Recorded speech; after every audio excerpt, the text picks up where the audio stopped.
10ಕ್ಕೆ ಭಿನ್ನರ ಸಭೆಯನ್ನ ಕರೆದಿದ್ದಾರೆ ಬಸನಗೌಡ ಪಾಟೀಲ್ ಯತ್ನಾಳ್ ಅವರಿಗೆ ನೋಟಿಸ್ ನೀಡಿದಂತ ತರುವಾಯ ಭಿನ್ನರ ಬಣ ಈಗ ತಣ್ಣಗಾಗಿದೆ ಎನ್ನುವಂತಹ ಮಾತುಗಳು ಕೇಳಿ ಬರ್ತಾ ಇರುವ ಬೆನ್ನಲ್ಲೇ ಈಗ ಫೆಬ್ರವರಿ 20ಕ್ಕೆ ಅಂದ್ರೆ ನಾಳೆ ಭಿನ್ನರ ಸಭೆಯನ್ನ ಕರೆದಿರುವಂತದ್ದು. ಸಭೆಯಲ್ಲಿ ಸಾಕಷ್ಟು ವಿಷಯಗಳನ್ನ ಚರ್ಚೆ ಮಾಡಲಾಗುತ್ತೆ. ಬಸನಗೌಡ ಪಾಟೀಲ್ ಯತ್ನಾಳ್ ಅವರಿಗೆ ಶೋಕಾಸ್ ನೋಟಿಸ್ ಅನ್ನ ಕೊಡಲಾಗಿತ್ತು ಶಿಸ್ತು ಸಮಿತಿಯಿಂದ. ಇಂದು ಮತ್ತೆ ರೆಬಲ್ಸ್ ನಾಯಕರಿಂದ ಸಭೆ ಸಾಧ್ಯತೆ ಇದೆ. ಬಣ ತಣ್ಣಗಾಗಿದೆ ಎನ್ನುವ ಮಾತುಗಳ ಬೆನ್ನಲ್ಲೇ ಮತ್ತೆ ಸಭೆಯನ್ನ ನಡೆಸುವುದಕ್ಕೆ ಮುಂದಾಗಿರುವಂತದ್ದು. ಶಿಸ್ತು ಸಮಿತಿಯಿಂದ ನೋಟಿಸ್ ಹೋದ ತಕ್ಷಣವೇ ಸೈಲೆಂಟ್ ಆಗಿದೆ. ತರುವಾಯ ಭಿನ್ನರ ಬಣ ತಣ್ಣಗಾಗಿರುವಂತಹ ಹಿನ್ನೆಲೆಯಲ್ಲಿ ಆ ಮಾತು ಕೇಳಿಬಂದ ಬೆನ್ನಲ್ಲೇ ಭಿನ್ನರ ಬಣ ಮತ್ತೆ ಸಭೆ ನಡೆಸೋದಕ್ಕೆ ಮುಂದಾಗಿದೆ. ಫೆಬ್ರವರಿ 20ರಂದು ಭಿನ್ನರ ಬಣದ ಪ್ರಮುಖರುಗಳು ಸಭೆಯನ್ನ ನಡೆಸೋದಕ್ಕೆ ಮುಂದಾಗಿರುವಂಥದ್ದು. ಶಾಸಕರು, ಸಂಸದರು ಸೇರಿದಂತೆ ಪ್ರಮುಖರ ಜೊತೆ ಸಭೆಯನ್ನ ನಡೆಸೋದಕ್ಕೆ ಮುಂದಾಗಲಾಗಿದೆ. ಇಂದು ಮತ್ತೆ ರೆಬಲ್ಸ್ ನಾಯಕರಿಂದ ಸಭೆ ನಡೆಸುವ ಸಾಧ್ಯತೆ ಇದೆ. ಬಸನಗೌಡ ಪಾಟೀಲ್ ಯತ್ನಾಳ್ ಅವರಿಗೆ ನೋಟಿಸ್ ನೀಡಿದ ಬಳಿಕ ತಮ್ಮ ಹೋರಾಟಕ್ಕೆ ಹಿನ್ನಡೆ ಆಗಿಲ್ಲ, ಯಾರೊಬ್ಬರು ಕೂಡ ಹಿಂದೆ ಸರಿದಿಲ್ಲ ಎನ್ನುವ ಸಂದೇಶವನ್ನ ಬಣದೊಂದಿಗೆ ಗುರುತಿಸಿಕೊಂಡಿರುವ ಶಾಸಕರು, ಸಂಸದರು, ಇತರೆ ನಾಯಕರಿಗೆ ರವಾನಿಸುವ ಸಲುವಾಗಿ ಸಭೆಯನ್ನ ಕರೆಯಲಾಗಿರುವಂಥದ್ದು.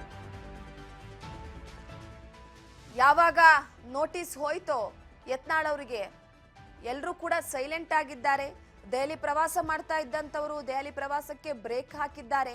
ಅಲ್ಲಲ್ಲಿ ಹೇಳಿಕೆ ಕೊಡ್ತಾ ಇದ್ದಂಥವರು ಹೇಳಿಕೆಗಳನ್ನ ನಿಲ್ಲಿಸಿದ್ದಾರೆ ಅನ್ನುವಂತಹ ಮಾತು ಕೇಳಿ ಬರ್ತಾ ಇದೆ. ಒಂದು ನೋಟಿಸ್ಗೆ ಈ ರೀತಿ ತಣ್ಣಗೆ ಆಗ್ಬಿಟ್ರು ಅನ್ನುವಂಥ ಮಾತುಗಳು ಕೇಳಿ ಬರ್ತಾ ಇದೆ. ಸೊ ಫೆಬ್ರವರಿ 20ರಂದು ಭಿನ್ನರ ಸಭೆಯನ್ನ ಕರೆದಿದ್ದಾರೆ. ಬಸನಗೌಡ ಪಾಟೀಲ್ ಯತ್ನಾಳ್ ಅವರಿಗೆ ನೋಟಿಸ್, ಶೋಕಾಸ್ ನೋಟಿಸ್ ಕೊಟ್ಟ ತರುವಾಯ ಭಿನ್ನರ ಬಣ ಏನು ತಣ್ಣಗಾಗಿಲ್ಲ, ಆಕ್ಟಿವ್ ಆಗಿದೆ.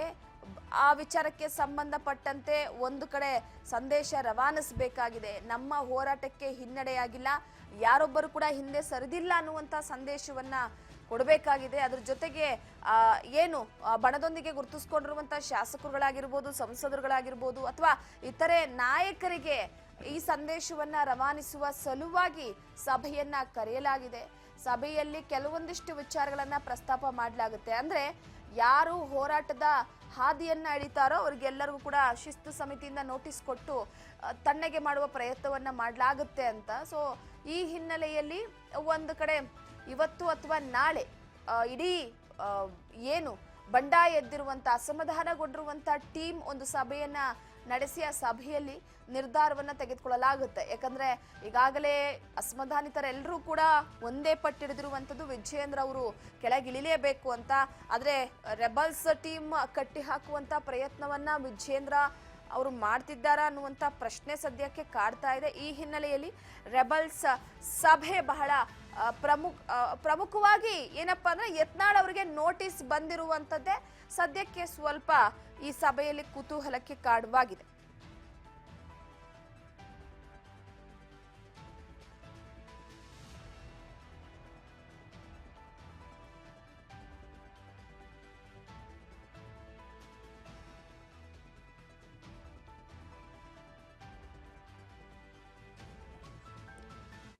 ಎಸ್, ಈ ಬಗ್ಗೆ ಮತ್ತಷ್ಟು ಮಾಹಿತಿ ಕೊಡ್ತಾ ಹೋಗ್ತಾರೆ ನಮ್ಮ ಪ್ರತಿನಿಧಿ ಬಸವರಾಜ್ ಸಂಪರ್ಕದಲ್ಲಿದ್ದಾರೆ.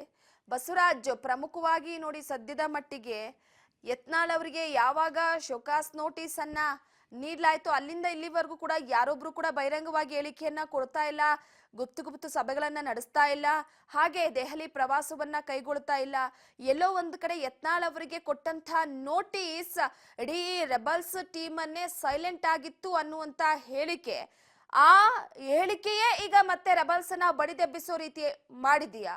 ಇದ್ರ ಮುಖಾಂತರವಾಗಿ ಇಲ್ಲ ನಮ್ಮ ಹೋರಾಟ ಯಾವಾಗ್ಲೂ ಕೂಡ ಕೊನೆಯಾಗಲ್ಲ ಅನ್ನುವಂತ ಸಂದೇಶವನ್ನ ರವಾನೆ ಮಾಡೋದಕ್ಕೆ ಈ ಸಭೆಯ ಈ ಬಗ್ಗೆ ಮಾಹಿತಿ ಕೊಡೋದಾದ್ರೆ? ರೂಪಾ, ಒಂದ್ ಕಡೆ ಬಿಜೆಪಿಯ ಪಾಳ್ಯದಲ್ಲೂ ಕೂಡ ಬಣಗಳ ಬಡಿದಾಟ ಹೆಚ್ಚಾಗಿರತಕ್ಕಂಥದ್ದು. ಶಾಸಕರಾಗಿರ್ತಕ್ಕಂಥ ಬಸನಗೌಡ ಪಾಟೀಲ್ ಯತ್ನಾಳ್ ಅವರು ಮತ್ತೆ ವಿಜಯೇಂದ್ರ ಅವರ ನಡುವಿನ ಒಂದಿಷ್ಟು ವಾಕ್ ಸಮರ ತಾರಕಕ್ಕೆ ಏರಿರತಕ್ಕಂಥದ್ದು. ಒಂದಿಷ್ಟು ಬಿಜೆಪಿ ಪಾಳ್ಯದಲ್ಲಿ ರೆಬಲ್ ಆಗಿರ್ತಕ್ಕಂಥ ನಾಯಕರಾದ ಬಸನಗೌಡ ಪಾಟೀಲ್ ಯತ್ನಾಳ್ ಆಗಿರ್ಬೋದು, ರಮೇಶ್ ಜಾರಕಿಹೊಳಿ ಆಗಿರ್ಬೋದು, ಅರವಿಂದ್ ಲಿಂಬಾವಳಿ ಆಗಿರ್ಬೋದು, ಸಾಕಷ್ಟು ನಾಯಕರು, ಕುಮಾರ್ ಬಂಗಾರಪ್ಪ ಸೇರಿದಂತೆ ಹಲವು ನಾಯಕರು ಕೂಡ ಒಂದು ರೆಬಲ್ ಟೀಮ್ ಕೂಡ ಸಾಕಷ್ಟು ಬಿಜೆಪಿಯ ರಾಜ್ಯಾಧ್ಯಕ್ಷರಾಗಿರ್ತಕ್ಕಂಥ ವಿಜೇಂದ್ರ ಅವ್ರನ್ನ ರಾಜ್ಯಾಧ್ಯಕ್ಷ ಸ್ಥಾನದ ಬದಲಾವಣೆ ಮಾಡಬೇಕು ಅನ್ನುವಂಥ ಬಿಗಿಪಟ್ಟನ್ನು ಕೂಡ ಹಿಡಿದಿರ್ತಕ್ಕಂಥದ್ದು ಹೈಕಮಾಂಡ್ ನಾಯಕರ ಮೂಲಕ ಕೂಡ ಒಂದು ಲಾಬಿ ನಡೆಸುವ ಮುಖಾಂತರ ಕೂಡ ಸಾಕಷ್ಟು ಪ್ರಯತ್ನವನ್ನು ಕೂಡ ಪಟ್ಟಿದ್ರು. ಈ ಒಂದು ಸಂದರ್ಭದಲ್ಲಿ ಬಸನಗೌಡ ಪಾಟೀಲ್ ಯತ್ನಾಳ್ ಅವರಿಗೂ ಕೂಡ ಒಂದಿಷ್ಟು ಶೋಕಾಸ್ ನೋಟಿಸ್ ಅನ್ನ ಕೂಡ ಏನು ಬಿಜೆಪಿ ಹೈಕಮಾಂಡ್ ನಾಯಕರು ನೀಡಿದ್ರು, ಅದಕ್ಕೆ ಸ್ಪಷ್ಟವಾಗಿರ್ತಕ್ಕಂಥ ಉತ್ತರವನ್ನು ಕೂಡ ಸುಮಾರು 10 ಪುಟಗಳಲ್ಲಿ ಕೂಡ ಉತ್ತರ ಕೊಟ್ಟಿದ್ದಾರೆ ಅನ್ನುವಂಥ ಮಾಹಿತಿ ಸಿಗ್ತಾ ಇದೆ. ಅದರಲ್ಲಿ ಪ್ರಮುಖವಾಗಿ ನಾನು ಪಕ್ಷದ ವಿರುದ್ಧವಾಗಿ ಯಾವುದೇ ರೀತಿ ಚಟುವಟಿಕೆ ನಡೆಸಿಲ್ಲ, ಹಾಗಾಗಿ ಸ್ವಜನ ಪಕ್ಷಪಾತ ಮತ್ತು ಕುಟುಂಬ ರಾಜಕಾರಣದ ತಾರೀಕಿಗೆ ಅಂತ್ಯ ಹೂಡಬೇಕು, ಬಿಜೆಪಿ ರಾಜ್ಯಾಧ್ಯಕ್ಷರನ್ನ ಬದಲಾವಣೆ ಮಾಡಬೇಕು ಅನ್ನುವಂಥ ನಿಟ್ಟಿನಲ್ಲಿ ಕೂಡ ಅವರು ಅದರಲ್ಲಿ ಉಲ್ಲೇಖ ಮಾಡಿರ್ತಕ್ಕಂಥದ್ದು. ಹಾಗಾಗಿ ಈ ಒಂದು ಎಲ್ಲಾ ಬೆಳವಣಿಗೆಯಲ್ಲಿ ನಾವು ನಮಗೆ ನಮ್ಮ ಪರವಾಗಿ ಹೈಕಮಾಂಡ್ ನಾಯಕರಿದ್ದಾರೆ, ನಮ್ಗೆ ಯಾವುದೇ ರೀತಿ ಹಿನ್ನಡೆ ಆಗಿಲ್ಲ ಅನ್ನುವಂಥ ನಿಟ್ಟಿನಲ್ಲಿ ತೋರ್ಪಡಿಸುವಂತ ಪ್ರಯತ್ನಕ್ಕೆ 20ನೇ ತಾರೀಕಿಗೆ ಮತ್ತೆ ರೆಬಲ್ ನಾಯಕರು ಒಂದು ಸಭೆಯನ್ನು ಕೂಡ ಆಯೋಜನೆ ಮಾಡಿಕೊಂಡಿದ್ದಾರೆ. ಅಂದ್ರೆ ಇಲ್ಲಿ ಒಗ್ಗಟ್ಟಿನ ಪ್ರದರ್ಶನ ಮಾಡಬೇಕು, ನಮ್ಮ ಜೊತೆಯಲ್ಲೂ ಕೂಡ ನಾಯಕರಿದ್ದಾರೆ, ನಮಗೂ ಕೂಡ ಪಕ್ಷ ಮನ್ನಣೆ ಕೊಡುತ್ತೆ, ನಮ್ಮ ಒಂದು ಹೋರಾಟ ಕೂಡ ಅದಕ್ಕೆ ಬೆಲೆ ಇದೆ ಅನ್ನುವಂಥದ್ದನ್ನ ತೋರ್ಪಡಿಸುವಂತ ಪ್ರಯತ್ನಕ್ಕೆ ಈಗ ರೆಬಲ್ ನಾಯಕರು ಮುಂದಾಗಿದ್ದಾರೆ. ಎಸ್ ಬಸವರಾಜ್, ನೋಡಿ, ಒಂದು ಯಾವಾಗ ಶೋಕಾಸ್ ನೋಟಿಸ್ ಬಂತೋ ವಿಜಯೇಂದ್ರ ಅವರಿಗೆ ಸ್ವಲ್ಪ ಬಲ ಬಂದಂಗ ಆಯ್ತು. ಸೊ ಅದಾದ ನಂತರವಾಗಿ ಯತ್ನಾಳ್ ಅವರು ಕೂಡ ನೋಟಿಸ್ಗೆ ಉತ್ತರ ಕೊಡೋದಕ್ಕೆ ಸಾಕಷ್ಟು ಕಾಲಾವಕಾಶವನ್ನ ತೆಗೆದುಕೊಂಡ್ರು. ಅದು ಕೂಡ ಈಗ 9 ಪುಟಗಳ ಉತ್ತರವನ್ನ ಕೊಟ್ಟಿದ್ದಾರೆ. ಅದರಲ್ಲಿ ವಿಜಯೇಂದ್ರ ಅವರ ವಿಚಾರಕ್ಕೆ ಸಂಬಂಧಪಟ್ಟಂತೆ ಕೆಲವೊಂದಿಷ್ಟು ವಿಷಯಗಳನ್ನ ಕೂಡ ಮೆನ್ಷನ್ ಮಾಡಿರುವಂತದ್ದು.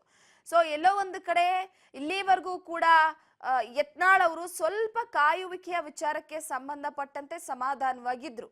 ಸೊ ಈಗ ಶೋಕಾಸ್ ನೋಟಿಸ್ ನೀಡಿದ್ದು ಒಂದು ಕೋಪ, ಇನ್ನೊಂದು ಕಡೆ ವಿಜಯೇಂದ್ರ ಅವರು ಇಲ್ಲಿ ತಮ್ಮ ಬಲ ಪ್ರಯೋಗ ಮಾಡಿರಬಹುದು ಅನ್ನುವಂತ ಇನ್ನೊಂದು ಕೋಪ. ಸೊ ಅವರ ಟೀಮ್ ಅನ್ನ ಹತ್ತಿಕ್ಕುವಂತ ಪ್ರಯತ್ನ ನಡೆಸಲಾಗ್ತಾ ಇದೆ ಅನ್ನುವಂಥದ್ದು ಇನ್ನೊಂದು ಕೋಪ. ಇದೆಲ್ಲವೂ ಕೂಡ ರೆಬಲ್ಸ್ ಟೀಮ್ಗೆ ಮತ್ತಷ್ಟು ಪುಷ್ ಅಪ್ ಮಾಡ್ಬೋದಾ ಅಂತ? ಖಂಡಿತ ರೂಪ. ಒಂದ್ ಕಡೆ ಏನು ಬಸವನಗೌಡ ಪಾಟೀಲ್ ಯತ್ನಾಳ್ ಆಗಿರ್ಬೋದು, ರಮೇಶ್ ಜಾರಕಿಹೊಳಿ ಆಗಿರ್ಬೋದು, ಕುಮಾರ್ ಬಂಗಾರಪ್ಪ ಆಗಿರ್ಬೋದು, ಹಲವು ನಾಯಕರು ಪಕ್ಷದ ಹಿತದೃಷ್ಟಿಯಿಂದ ಮತ್ತೆ ಎಲ್ಲೋ ಒಂದ್ ಕಡೆ ಇಲ್ಲಿ ಒಪ್ಪಂದದ ರಾಜಕಾರಣ ನಡೀತಾ ಇದೆ, ಅದಕ್ಕೆ ನೀವು ತಾರೀಖಿಕ ಅಂತ್ಯ ಹೂಡಬೇಕು ಅನ್ನುವಂಥ ನಿಟ್ಟಿನಲ್ಲಿ ಮತ್ತೆ ಕೆಲವೊಂದಿಷ್ಟು ಒಂದು ಭ್ರಷ್ಟಾಚಾರ ಕೂಡ ಎಸಗಿದ್ದಾರೆ ಅನ್ನುವಂಥದ್ದು ಹಲವು ರೀತಿಯ ಆರೋಪಗಳನ್ನ ಬಿಜೆಪಿಯ ರಾಜ್ಯಾಧ್ಯಕ್ಷರಂತ ವಿಜೇಂದ್ರ ಅವರ ವಿರುದ್ಧ ಕೂಡ ಮಾಡಿದ್ರು. ಅದನ್ನ ದೊಡ್ಡ ಮಟ್ಟದಲ್ಲಿ ಹೋರಾಟ ಮಾಡುವಂತ ಪ್ರಯತ್ನ ಹೈಕಮಾಂಡ್ ನಾಯಕರ ಬಳಿ ಕೂಡ ಅದನ್ನ ಹಲವು ನಾಯಕರನ್ನ ಭೇಟಿ ಮಾಡುವ ಮುಖಾಂತರ ಅದನ್ನ ಮನವಿ ಕೂಡ ಸಲ್ಲಿಸುವಂತ ಪ್ರಯತ್ನ ಮಾಡಿದ್ರು. ಈ ಒಂದು ಸಂದರ್ಭದಲ್ಲಿ ರೆಬಲ್ಸ್ ನಾಯಕರ ವಿರುದ್ಧವಾಗಿ ವಿಜೇಂದ್ರ ಕೂಡ ಗರಂ ಆಗಿದ್ರು. ಹಲವಾರು ಬಾರಿ ಅವರಿಗೆ ಏನು ಪರೋಕ್ಷವಾಗಿ ಕೂಡ ಸೂಚನೆ ಕೊಡುವ ಮೂಲಕ ಸಾಕಷ್ಟು ಒಂದು ಆಕ್ರೋಶಗೊಂಡಿದ್ರು.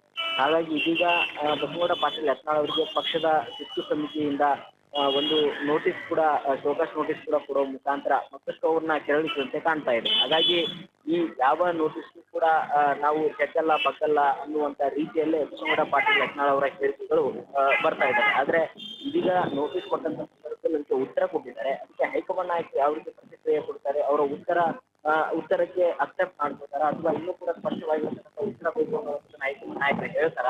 ಇದರೆಲ್ಲರ ನಡುವೆ ಮತ್ತೊಮ್ಮೆ ಒಗ್ಗಟ್ಟು ಪ್ರದರ್ಶನ ಮಾಡಿದ್ವಿ.